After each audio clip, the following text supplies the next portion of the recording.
All right. Hello, everyone, and welcome to our latest edition of Radio Kart.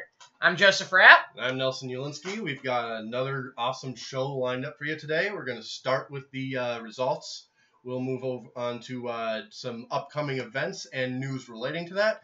And hopefully, if we have enough time, some other topics, including our own personal team expansion and a bit of a discussion regarding the future of the 206 Cup. Yeah, lots of interesting stuff to talk about in this episode, Nelson. It's going to be a fun, fantastic show. Of course, a busy week of August is about, or a busy month, I should say, of August is about to descend upon all of us kart racers. So it's going to be fun, and we should get into the show real quick and talk about the latest results from the 206 Cup. All right, yeah. So right now, we only have the results from the 206 Cup at the Midstate Kart Club in Springfield, while 61 Kartway did have their club racing last weekend. The results... 2 weeks ago, right. Yeah. 2 weeks ago. Even though that race did take place, we don't have the results for you yet. But as always, we'll get those to you as soon as we can. Yeah, and Concept Hollers Motor Speedway has been off since about the middle of July, so they don't race again until August 12th. So we don't have any results there for you either. Anyways, getting into the results that we do have.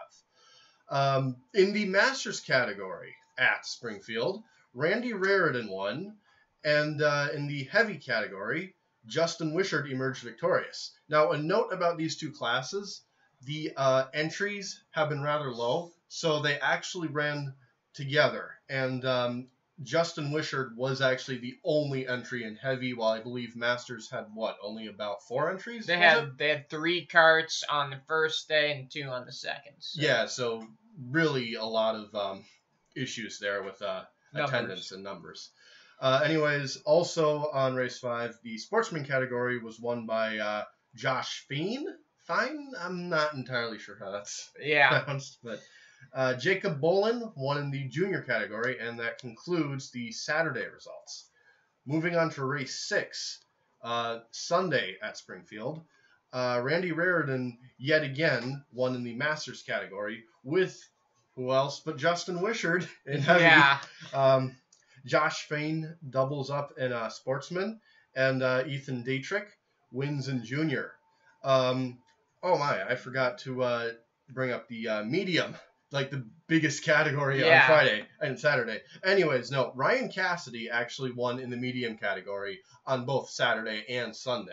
Yeah, and Ryan Cassidy obviously has had a lot of success in karting. He won one of the races at Indy over the past month, so no surprise to see him at the top in the 206 Cup. Yeah, he really knows his stuff. He even helped you set up your kart, didn't he? Yeah, he's a great guy, and he's had a lot of success. So that we should also note these were the results for the Central Division of the 206 Cup. The North Division getting back underway soon here this next weekend at Shawano. Mm-hmm.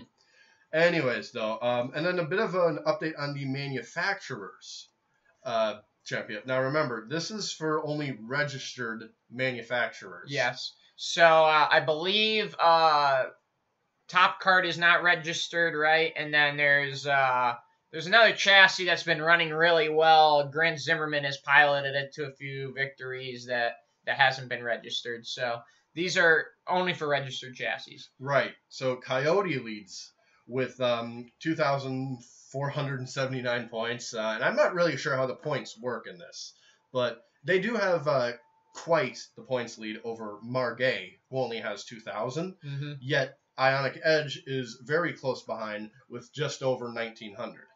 CRG is also a registered manufacturer, but not too many people have been running their karts, so they're stuck in dead last with only 432 points. Yeah, not a lot of CRG drivers out there, I think. And that obviously does not help their championship constructors' hopes. But hopefully they get some more guys out there. There's a bonus for being the top finisher in your kart or whatever. So hopefully people start taking advantage of that and get out to these 206 Cup races. Yeah, so that pretty much sums it up for the results. Again, we'll be going over the stuff for the 61 Kartway once we get that.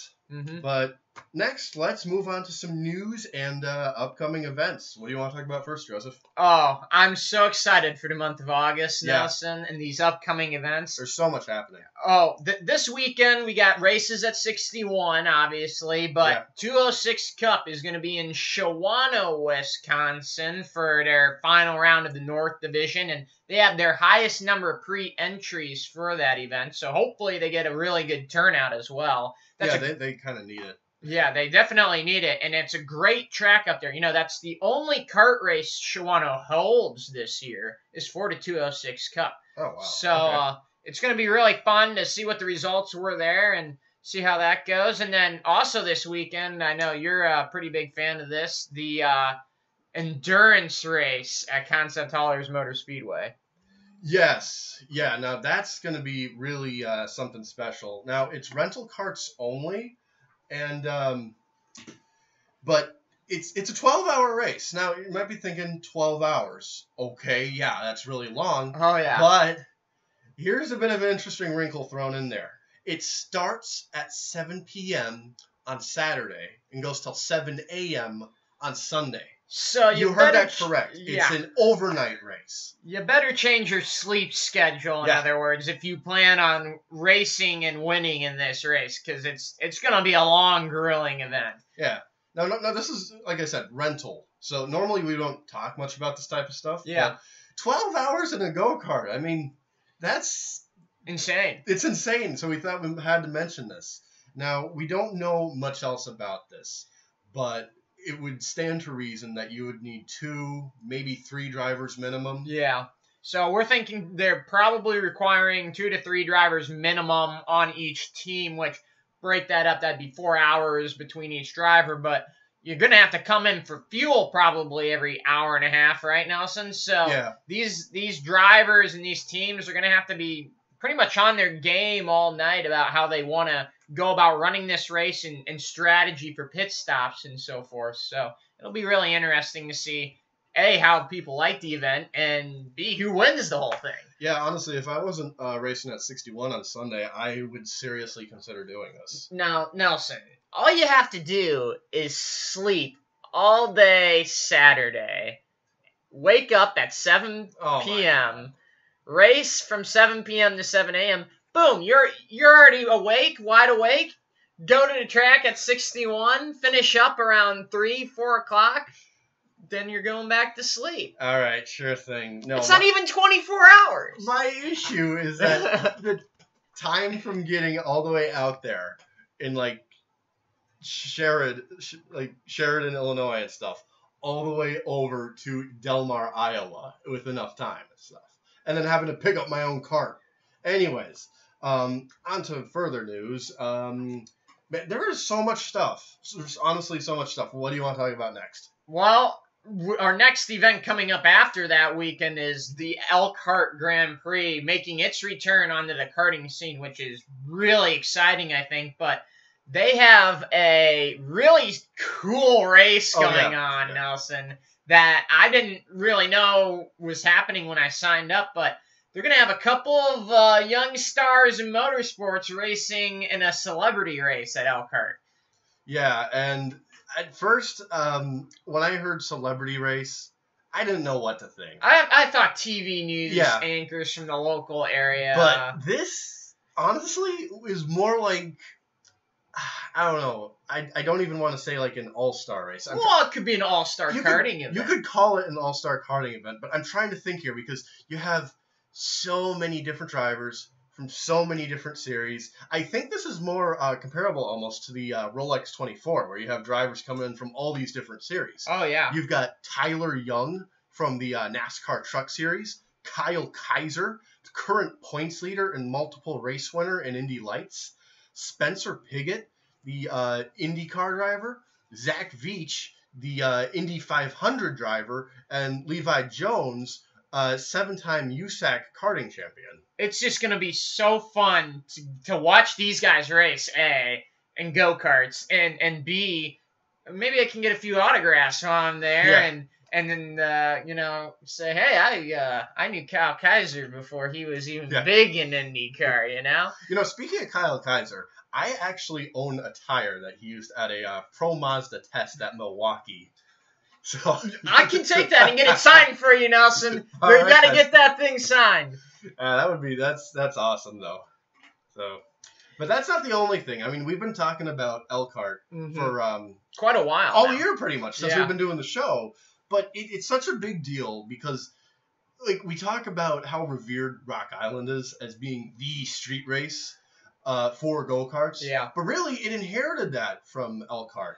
KART used to hold that title. Well, KART used to be televised on ESPN before they gave up the run there, and Rock Island picked up where they left off. But you think about it, they're offering such a great deal for racers with Hoosier tires and gas and a pit pass. I mean, all that's paid for in your entry fee, and then you're racing 2 classes normally on top of it. They got a really good deal going with all that stuff, and racers aren't going to have to worry about a whole lot, I don't think, while they're there with gas rules and stuff like they do at some of the other events. Yeah, it sounds like they've got everything really taken care of. And the deal, like you're saying, like all the savings when you do this, it's like it does make so much sense and you save so much.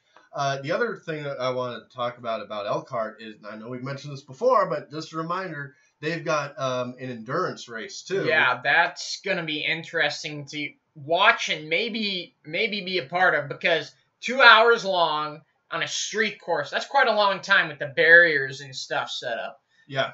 And, I don't know exactly how the whole format's going to work and who all's going to run in it, but I'll be interested to see how the racing works out on that Saturday night of 2-hour endurance and crossing the 2 bridges in Elkhart, Indiana.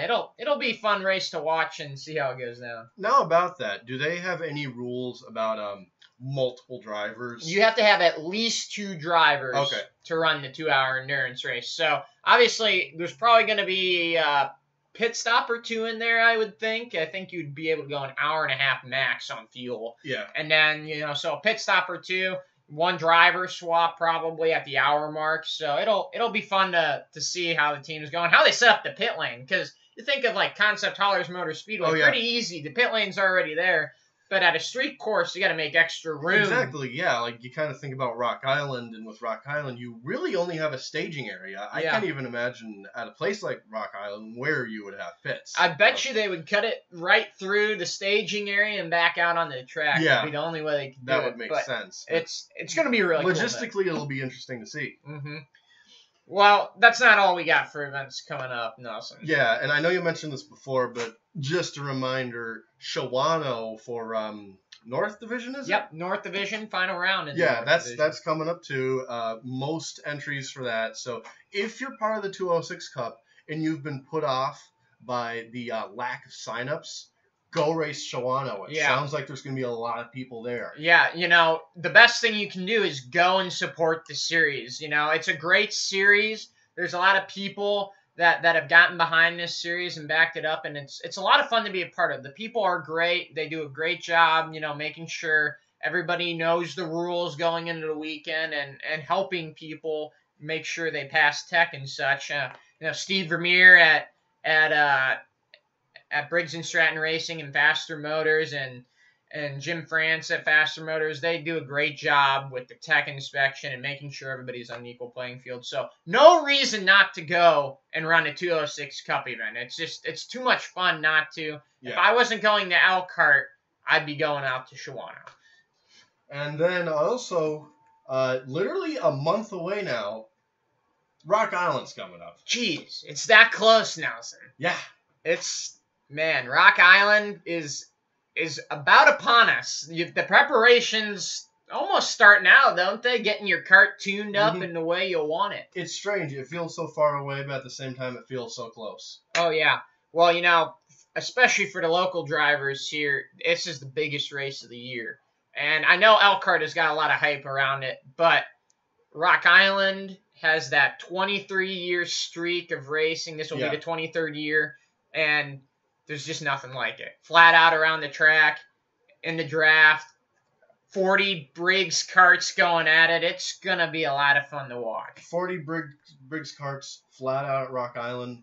If you want to try and compare that to something, imagine a NASCAR race at Talladega, but with no inner grass. Like, you just have walls. Yeah. And it's even bumpier. Like Sebring or I'd something. say it's even narrower, too. Okay, fine. If you want to go like that, compare it to Daytona. Daytona's narrower. Yeah. So, like, imagine Daytona, but as a street circuit and really bumpy. That's pretty much what Rock Island is. That's, especially for the four-cycle racers. You know, I've been following Josh Lane on Facebook now, saying sounds like he's trying to get a good group of shifter kart guys out there again this year, too, for that King of the Streets race. Oh, nice. Those are always fun to watch. Oh, yeah. They had 22 karts in that race last year, and, I mean, you hear them banging gears going through the corners here. You know, it's so much fun to watch the shifter guys at Rock Island. Yep, definitely. And want to remind our viewers about registration and whatnot? Oh, yeah. You know, make sure you get registered. Those Briggs & Stratton discounts, there's only 30 of them. And I know a lot of people have been starting to register in order to take advantage of that. So, you know, you don't know how many are going to be left if you wait forever. I got to imagine Rock Island will put something on Facebook about how many are left when they get down to like 5 or something like that. But you got to make sure you get registered. You can't miss this event. It's too awesome to miss. I know we raced at the Brickyard earlier this year, and we'll be racing at KART, but Rock Island is really the golden gem of them all. Exactly, yeah. Yeah, it's like, if you're an older IndyCar fan, it's like the Triple Crown. You had like the Michigan 500, you had the Pocono 500, but you still got the Indy 500. Yeah. It's like they're all a big deal, but, you know, there's that one big that's bigger than all the other ones. Yeah. Well, that wraps up our upcoming events, doesn't it, Nelson? I think so. Just a quick reminder, but we've also got 61 Kartway returns to club racing this weekend. So if you're not racing, still come out and cheer on your favorite driver or just watch some good racing. And also that week that the KART Grand Prix is going on, there will be club racing at 61 during that week. So come out and support the local racers. And if you want to come out and race for yourself, make sure you do so because it's just a blast up there at 61. Yeah.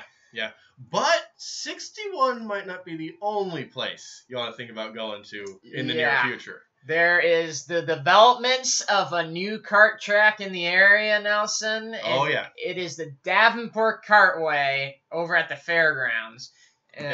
We've been hearing about this for a while, but only recently have we really heard good, solid information, and a lot of it, too, I've got to add. You were in contact with someone organizing it? Yeah, Kevin Williams, who's going to pretty much be organizing the events for the track and promoting it, I think. I was in contact with him. I asked him quite a bit of questions, including what the track layout would look like. They don't have an exact look for us yet, and I got to believe that's because they don't have the room with the fair going on right now to kind of coordinate that out. But he told me, you know, you can run. So they're having mandated MG red tires at the Davenport Kart Club, and I asked him, you know, for practice, can you run other compounds of tires? And he said, yeah, you can run the Bridgestone YLCs or the Hoosier tires for practice. So if you want to get out there and just see what the track is like, don't go out and buy MG Reds for no reason. You can put on a couple sets of tires you may already have. Yeah, which is perfect because I've been really excited about this. It's great to see it back in the area. I mean, last time we had anything like this was Sprint Kart Speedway. Yeah. So I, of course, want to check this out. But at the same time, it's like I don't really want to be bothered with having to get new tires just yet anyways, since I'm still focusing on 61 Kartway. Yeah, and I think, you know, a lot of drivers don't want to have to worry about that too much. But the MG Reds, you can run at 61 Kartway. So I think we'll see kind of a development of people maybe running MG Reds so that they can run at both 61 and at the Davenport Kart Club. So smart move by the Speedway to at least choose a compound from MG that is compatible at both tracks. Yes, definitely. Although before this, we were kind of talking about how exactly this might play out long-term, this decision for their single-spec tire. Yeah, so, I mean, when I asked them the question of why they chose MG, obviously MG is backing them with, I think, a pretty substantial amount of money to help them get started and race here. But MG's backing them, and I think we both agreed, Nelson, that this is something they really needed to do to get kicked off the ground and get the track under itself. You know, this could be 5 to 10 years with MG, and then maybe they open it up in the future if they grow enough to where you can run multiple compounds of tires. Heck, personally, I could even see it being sooner than that. Mm-hmm. I mean, you said substantial amount of money involved with this tire sponsorship deal. I could see this simply as being that they would like to do a more open tire, because 61 does it. And what's that other track that you're talking about? That Sugar River Raceway is looking to open a 206 Cup class, and they want to base their tire rules off the rules that 61 has. Exactly. So it's popular. A lot of people are doing it. It makes sense for more people to do it. But I could see this being as more of a business decision. It's like, we're just getting going. We want to be cautious. Mm-hmm. Let's secure some guaranteed income here. Yeah. And then once we kind of get things like a footing here, understand what's going on, maybe open it up. Yeah. So yeah, it could be next year, it could be 5 years down the road or something. I've got a feeling at some point they'll open up the tires. Yeah, and I really think that, you know, you need to have that multiple tire compounds. I think when they're all within the same durometer reading of each other, I don't think there's really a big advantage of running one tire over the other. Yeah. And I think they need to be in line with 61 rules, so they get a lot of racers swapping back and forth in between the two tracks. Because really, other than turnover time, since I live so far away, the tires are like the only thing that would be preventing me from running at both places. Yeah. Which we should talk about this now. But the races, at least this year, will be held Saturday afternoon, so they don't conflict with the Sunday afternoons at 61 Cartway. Yeah, and I think if you look at this from Davenport Kart Club's standpoint, really a smart decision, because 61 used to run on Saturdays at like 4 o'clock, and that time didn't really work for them. They weren't getting a lot of racers. Yeah. So they switched to Sunday this year. The Davenport Kart Club comes in, and I think they would like to run on Sundays, but they know that they cannot have two kart clubs racing on the same day as each other. It just won't work. Especially that close. Yeah, so they said, hey, why don't we go Saturday? And obviously, Saturday night didn't work well for 61, so let's do Saturday mid-afternoon. 12 o'clock is when the races will start, I believe. Yeah, practice starts at 10. Yeah. And that'll really let racers get in there, get the racing done, and hopefully they're out of there by 3 or 4 o'clock, and they can go about the rest of their day and get stuff done if they need to. Yeah, spend the evening with the family, hang out with friends or something. But also here, they will be having testing for the upcoming weekends this month, right? Yeah, so they're going to have testing, I believe, August 19th and 20th, an open practice day for people to get out there and see what the track is like. And then the week after that, they're having another open practice weekend. And then I think the following weekend's the Rock Island Grand Prix, so there's nothing going on. Right, and then they hope to have their first race in September. Yeah, September 9th is their first scheduled race, and I'm really interested to see a couple things that they do, because if you remember at Sprint Kart Speedway, we never had live timing or anything like they do at 61. Yeah. There was no MyLaps or anything. So I'm interested to see if they'll have a MyLaps system at the track and or just do it like the old school way at 61. And they released their formats for the races. It'll be 10, 10, and 15, kind of like it was at Sprint Kart Speedway. Yeah. They said their track is going to be 8 turns, which I don't know about you, Nelson, but I'm pretty excited about an 8-turn track. Yeah. Now, hold on. Before we get onto the turns, I really want to talk about this, but I just want to say about this as far as the scheduling goes. I believe they want to have 8 or 9 races this fall. Yeah, they want to have 9 races. Okay, that's it, 9. And they want to start early September, 9th. And they want to go solid into the end of October. Yeah. So there are plenty of opportunities for people in the area to come out and see what this track is like and do a race on it. And it's really easy to find. It's at the Mississippi Valley Fairgrounds. So, I mean, a lot of people in the QC and Davenport area already know where that is. It should attract a lot of fans, I think. You look at 61, it's kind of out of ways in the middle of, well, really nowhere. Yeah. But if you look at this kart track, it's really in a big, dense population of people, and I'm hoping that, people come and check this track out, and then through this track, they also find out about 61, and maybe it helps both places grow. Helps the whole sport of karting as a whole. Yeah. Now, you had mentioned 8 turns.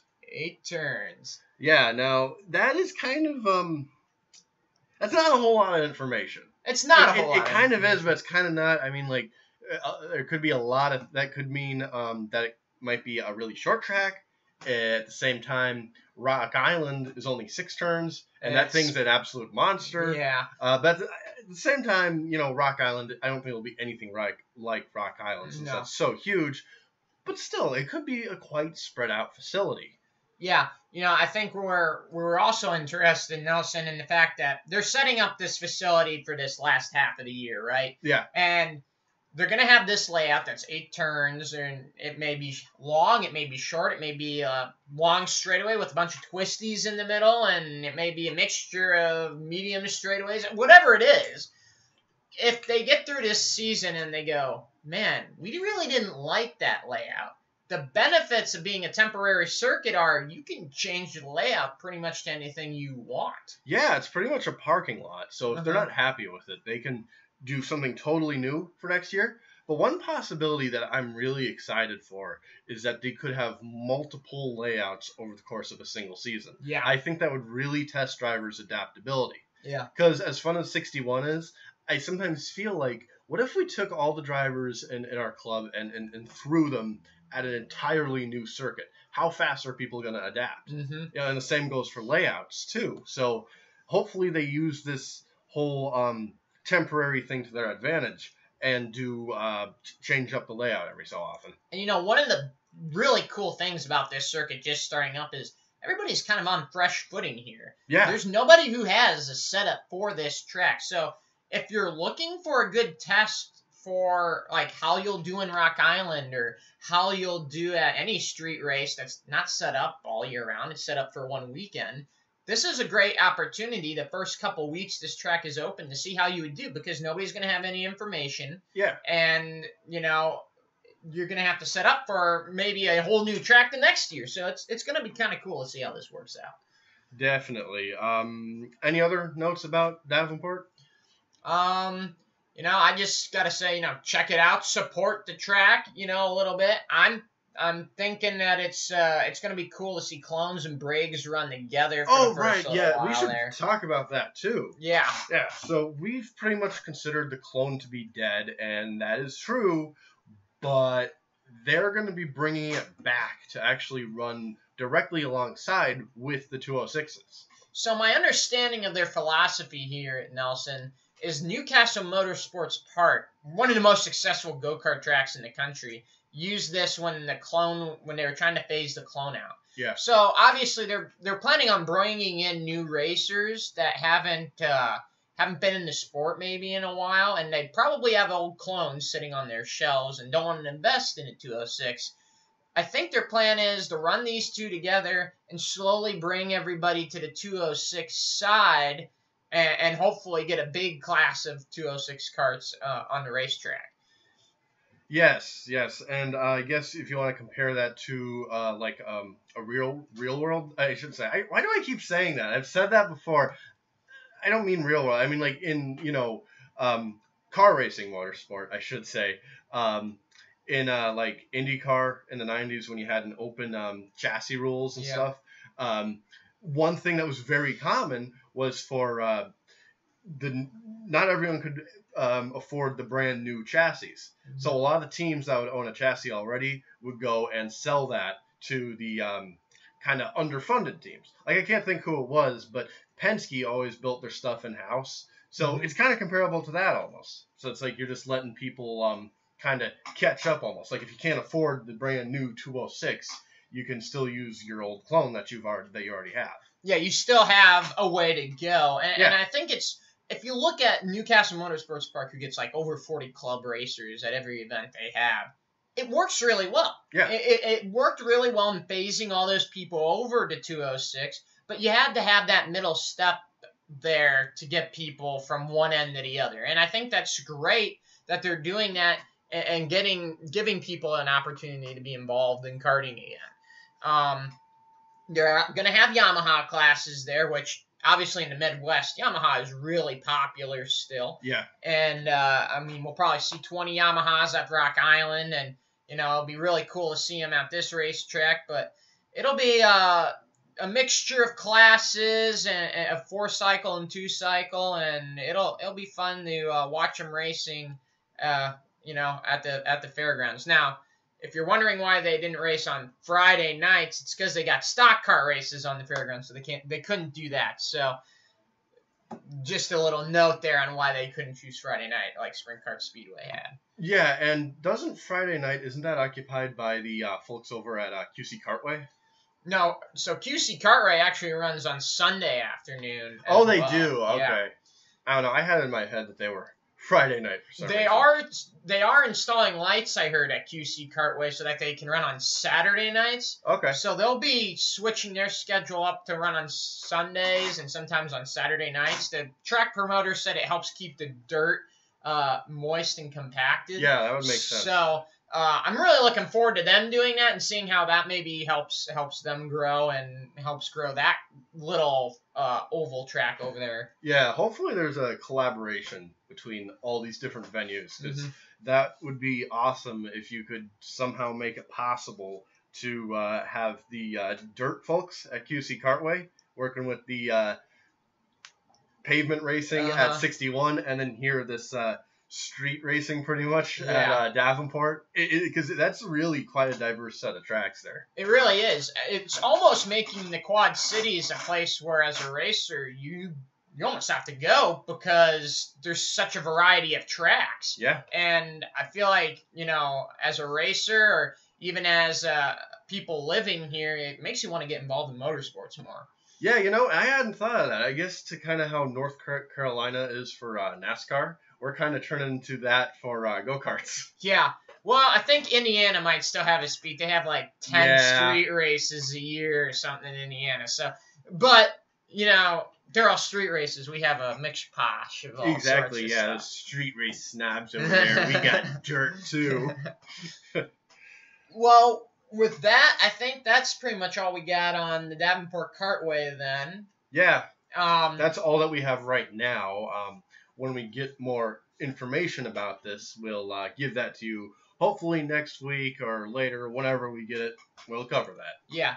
But for now, I believe I want to ask about the expansion at Yelinsky Autosports. I think this is pretty exciting news. Another kart potentially on track in the future, Nelson. Oh, yeah. Okay.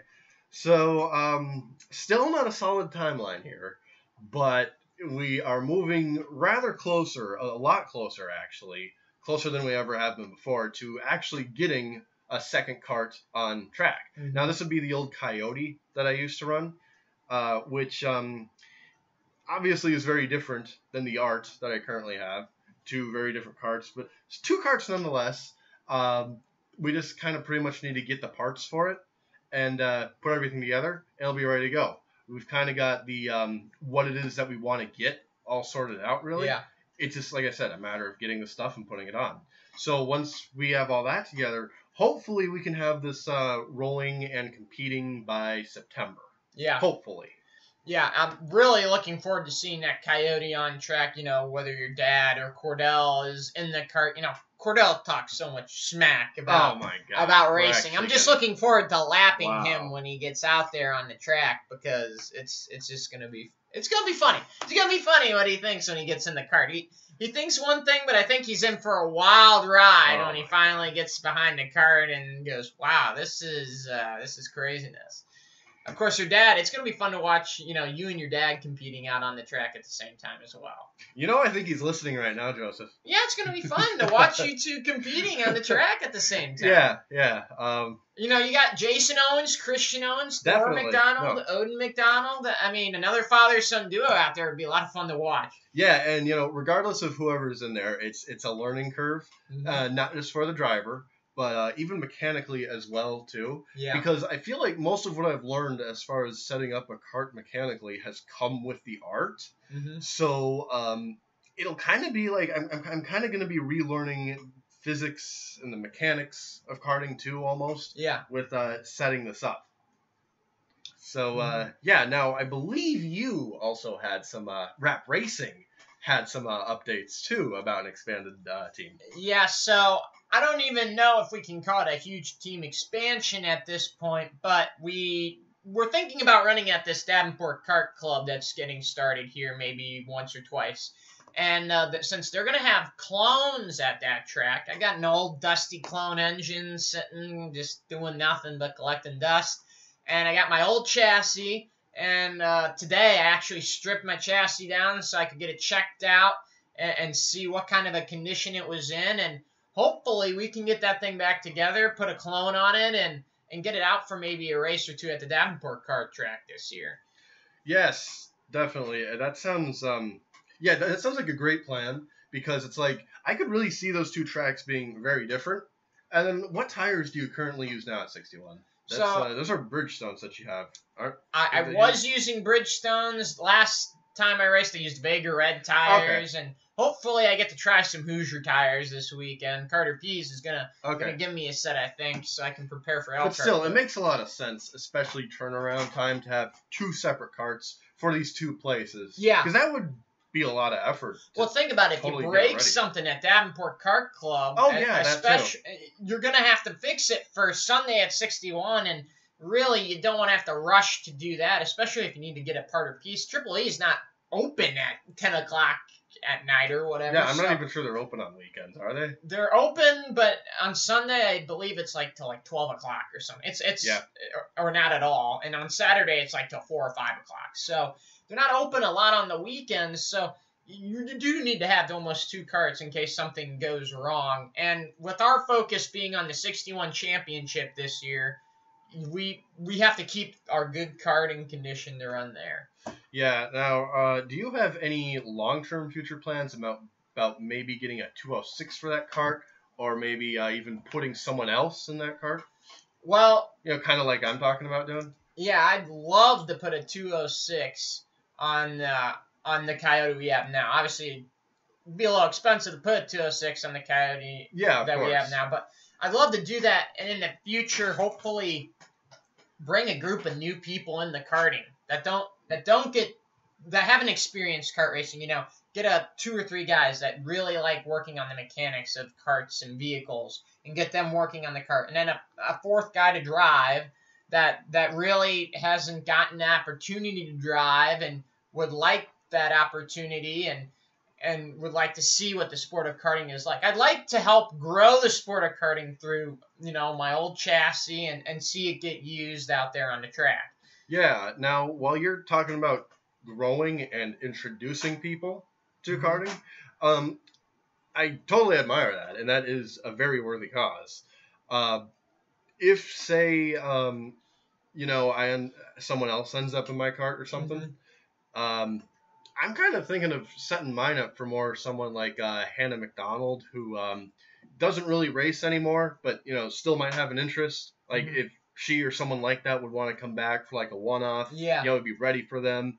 So yeah, kind of two different philosophies between us, but regardless, with the idea of helping with the whole culture of karting, pretty much. I gotta say, even if I wasn't able to find someone new to bring in the sport of karting, if Carter Pease, or like you said, Hannah McDonald, or someone that doesn't have a ride for a weekend needs to get in the kart and I get it fixed up, I'd love. Or if there's someone who races regularly and like their kart's in the shop being welded or something. You'd love to be able to, you never want to see a kart just hanging up on a wall or not being used. So anytime you can get another kart out there on the track, I think it's a good opportunity to do so and to have more competitors to race against. None of us like going out there and racing against 4 guys.